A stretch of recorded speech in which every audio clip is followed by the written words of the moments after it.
Okay, Romanian deadlift, RDL, for an absolute beginner or just starting out.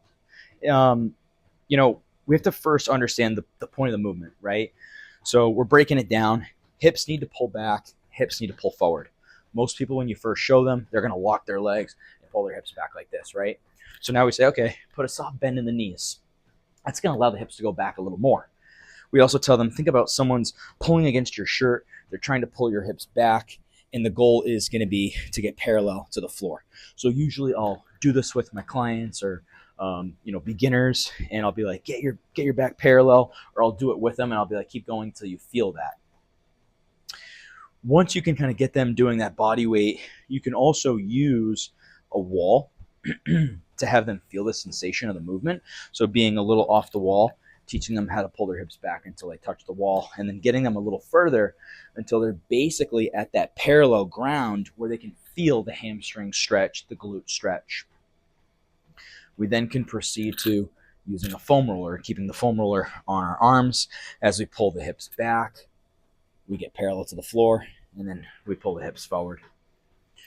From foam roller, we start adding our weight. We still want to get into a few more cues with the RDL that I think are really important to express.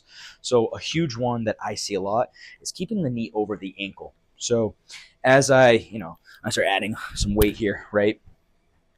As I start pulling my hips back, notice my knee is directly over my ankle. It's a really, really good cue.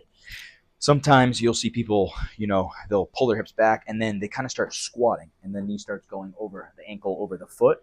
Now we're in a squat when we're trying to, remember, pull the hips back, pull the hips forward. So we practice using lightweight. We also practice keeping our hands on our body, which is going to help us control our center of mass a lot better, especially when we have weight. So now as my hands are on the weights here, I can control this a lot better by sitting my hips back. The second the weights kind of come forward, that's going to make me want to go forward, right? So then, you'll see people, they'll use lightweight a lot, and it's great when you're first learning, but you kind of want to start building that weight up because it's going to teach you good form. Because if you start to grab, heavier weights, those are 20s, these are 50s. I start pulling my hips back, right? Okay, hips back, hips back, hips back. Great, good form. If I let this kind of come off my legs, that's really tough. You got to be a pretty advanced lifter to understand where your spine is during the movement and how to pull your hips back. Otherwise, it's just going to cause a lot of rounding on the spine and cause you to move forward.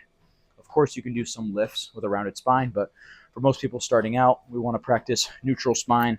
So chest pulls through, nice flat back, hands on the legs, pull the hips back, get the toes to kind of lift. Pause right here, pull the hips forward.